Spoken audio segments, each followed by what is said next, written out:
कोलकाता कांड की आग अभी तक ठंडी नहीं हुई है। कोलकाता के आरजी कर मेडिकल कॉलेज एवं अस्पताल के करीबन 50 से अधिक वरिष्ठ डॉक्टरों ने पद से इस्तीफा दे दिया है।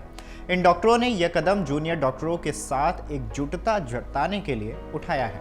जूनियर डॉक्टर्स एक महिला डॉक्टर की हत्या और दुष्कर्म के मामले में न्याय की मांग करते हुए अनशन पर हैं। स्वास्थ्य संकाय के सूत्रों ने यह जानकारी दी है। इन वरिष्ठ डॉक्टरों ने यह फैसला अस्पताल के विभिन्न विभागों के प्रमुखों की एक बैठक में लिया है। एक वरिष्ठ डॉक्टर ने बताया कि हमारे अस्पताल के सभी 50 वरिष्ठ डॉक्टरों ने आज की बैठक में सामूहिक रूप से इस्तीफे पर हस्ताक्षर करने का फैसला किया है। यह कदम उन युवा डॉक्टरों के प्रति हमारी एकजुटता का प्रतीक है जो एक जरूरी मुद्दे के लिए संघर्ष कर रहे हैं।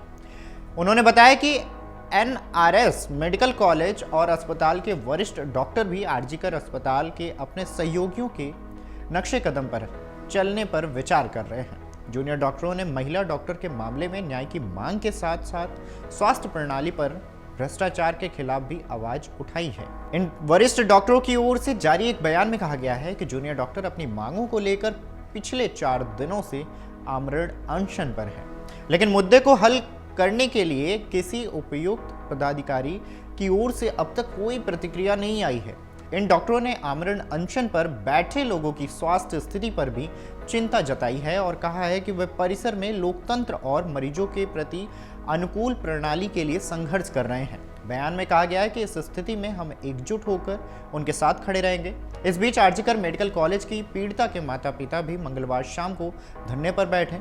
पहले कहा गया था कि वे बुधवार से यानी कि 10वीं तक धरने पर बैठे रहेंगे, लेकिन मंगलवार शाम को पंचमी पर ही परिवार ने घर के सामने मंच पर बैठने का निर्णय लिया। पीड़िता के माता पिता ने कहा है कि हम घर में रह रहे नहीं पा रहे हैं, यही हमें शोक की पूजा करेंगे। उल्लेखनीय है कि वे बेटी को न्याय मिले इसके लिए वे प्रदर्शनों में शामिल हो चुके हैं।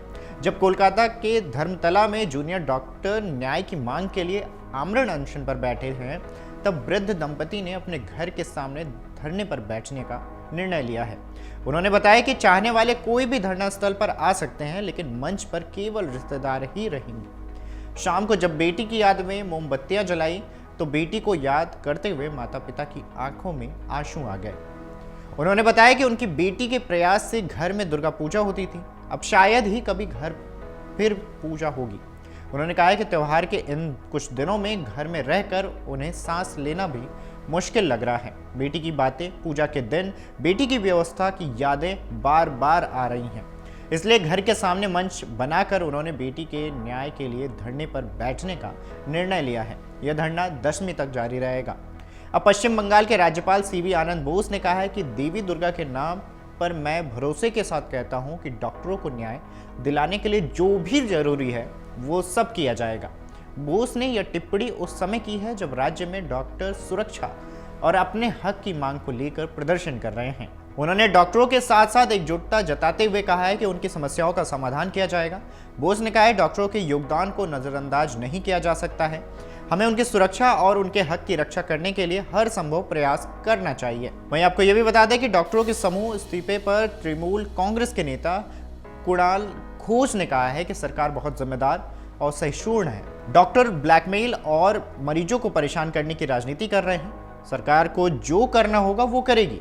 डॉक्टर सामूहिक रूप से इस्तीफे पर हस्ताक्षर कर रहे हैं, वो वैध नहीं है, उन्हें व्यक्तिगत रूप से इस्तीफा देना चाहिए। उन्हें अपनी ड्यूटी से क्यों इस्तीफा देना चाहिए, उन्हें अपनी नौकरी से इस्तीफा देना चाहिए। सरकार को सभी इस्तीफों को स्वीकार करना चाहिए और नई भर्ती के लिए नोटिस जारी करना चाहिए।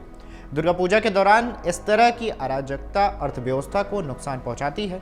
राज्य में बाढ़ की स्थिति में भी सीबीआई की ओर से आरोप पत्र दाखिल होने के बाद भी डॉक्टर जो कर रहे हैं वो धमकी की संस्कृति और ब्लैकमेलिंग है।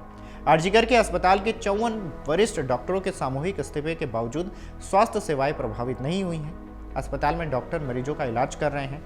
Orthopaedic surgeon doctor Sunit Hazra ने बताया है कि इस्तीफे का मकसद राज्य सरकार पर दबाव बनाना है, जो जूनियर डॉक्टरों की भूख हड़ताल के दौरान चुप हैं। उन्होंने कहा है कि हमारा इस्तीफा प्रतीकात्मक है, जिसका मकसद सरकार को चर्चा के लिए प्रेरित करना है। अगर आप ये वीडियो YouTube पर देख रहे हैं तो हमारे चैनल को सब्सक्राइब कर बेल आइकन दबाएं और Facebook पर देख रहे हैं तो हमारे पेज को लाइक करें। 8 मिलियन प्लस सब्सक्राइबर, आपके इस भरोसे के लिए बहुत धन्यवाद।